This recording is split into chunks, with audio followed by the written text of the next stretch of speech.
Question है कि why is middle east always in the news. तो इसके तीन चार बड़ी रीजंस हैं। एक तो ये कि जब फॉरेन पावर्स यहाँ पे आई, उन्होंने अपने बॉर्डर्स क्रिएट किए, इस जगह को डिवाइड किया। फ्रेंच और ब्रिटेन ने आपस में अपने बॉर्डर्स क्रिएट किए अपने इंटरेस्ट के हिसाब से, ना कि उस इलाके के डेमोग्राफिक्स को देखते हुए। और जब वो छोड़ के गए तो पीछे जो कंट्रीज रह गई थी उनके अंदर उनकी पॉपुलेशन दो डिफरेंट किस्म की आइडियोलॉजीज और दो डिफरेंट किस्म के बिलीफ सिस्टम्स को मानने वाली थी, जिसने फ्यूचर में कॉन्फ्लिक्ट्स को राइज किया। मिडिल ईस्ट के न्यूज़ में रहने की दूसरी बड़ी रीज़न सऊदी अरब और ईरान का कॉन्फ्लिक्ट है, और तीसरी अमेरिकन फॉरेन पॉलिसी। लेकिन जो सबसे बड़ी जो मसला पिछले 100 साल से चल रहा है और अभी तक ख़त्म नहीं होगा, वो इसराइली पैलेस्टाइन कॉन्फ्लिक्ट है। आज हम डिस्कस करेंगे मिडिल ईस्ट के सबसे बड़े मसले को।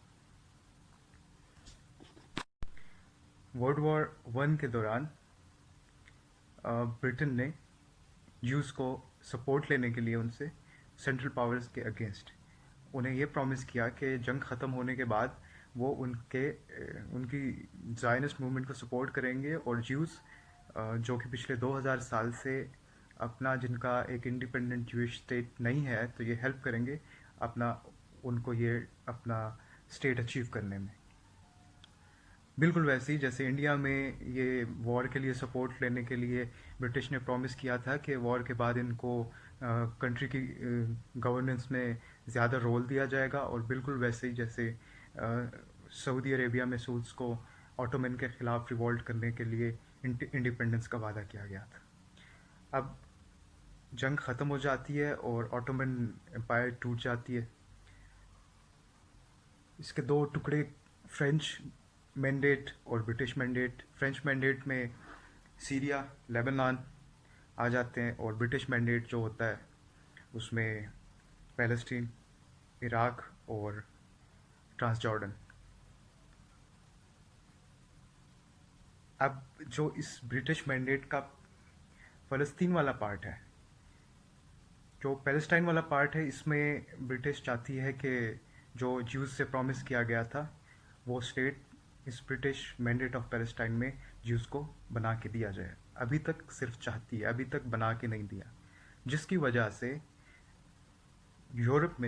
मोस्टली यूरोप में से ज्यूज़ की इमिग्रेशन का flow Britain mandate for Palestine बढ़ जाता है, रैपिडली बढ़ जाता है, जिसकी वजह से वहाँ की जो प्रेजेंट पैलेस्टीनियन अरब्स होते हैं उनके साथ उनके कॉन्फ्लिक्ट्स और टेंशन्स भी बढ़ जाती हैं, पैदा हो जाती हैं। तो 1933 में क्या होता है कि जर्मनी में नाजी पार्टी का रूल आ जाता है।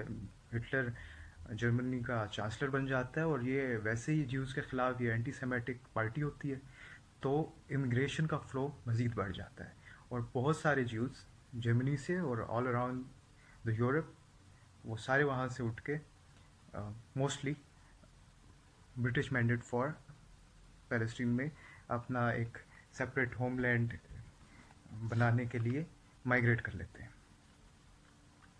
फिर 1939 से 45 तक जो बहुत सारे ज्यूज़ अभी भी यूरोप में रह रहे होते हैं, ये टाइम होता है वर्ल्ड वॉर टू का, जिसमें हिटलर की पार्टी तकरीबन 6 मिलियन ज्यूज़ का जो हॉलोकॉस्ट वाला इवेंट है उसमें 6 मिलियन ज्यूज़ मार दिए जाते हैं।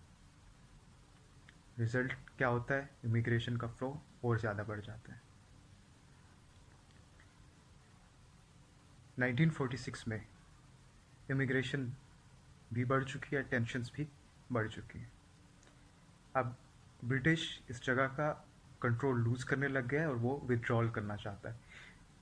विड्रॉल करने से पहले वो इस मसले की रिस्पॉन्सिबिलिटी, जो पैलेस्टीनियन अरब्स और ज्यूज़ के बीच में टेंशन्स हैं, इसकी रिस्पॉन्सिबिलिटी यूएन पे डाल देता है, और यूएन एक पार्टीशन प्लान सजेस्ट करता है, प्रपोज करता है, जिसको ज्यूज़ एक्सेप्ट कर लेते हैं, लेकिन पैलेस्टीनियन अरब्स नहीं करते।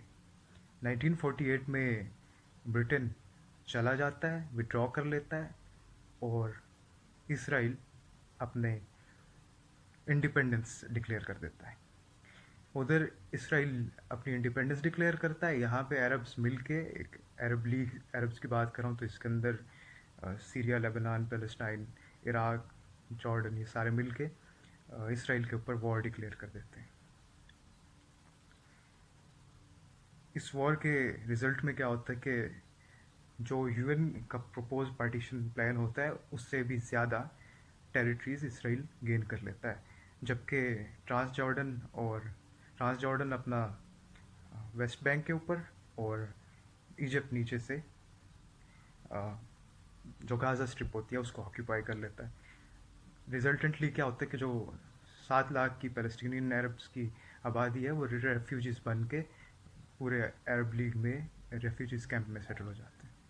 1967 में अ, बहुत सारी इमिग्रेशन के बाद और नई टेरिटरीज गेन करने के बाद इसराइल क्या करता है कि सीरिया और इजिप्ट पे वॉर डिक्लेयर कर देता है, और 6 दिन की, इसको 6 डे वॉर भी कहते हैं, जिसमें इसराइल अपनी सुप्रियोरिटी से इन दोनों को हरा देता है और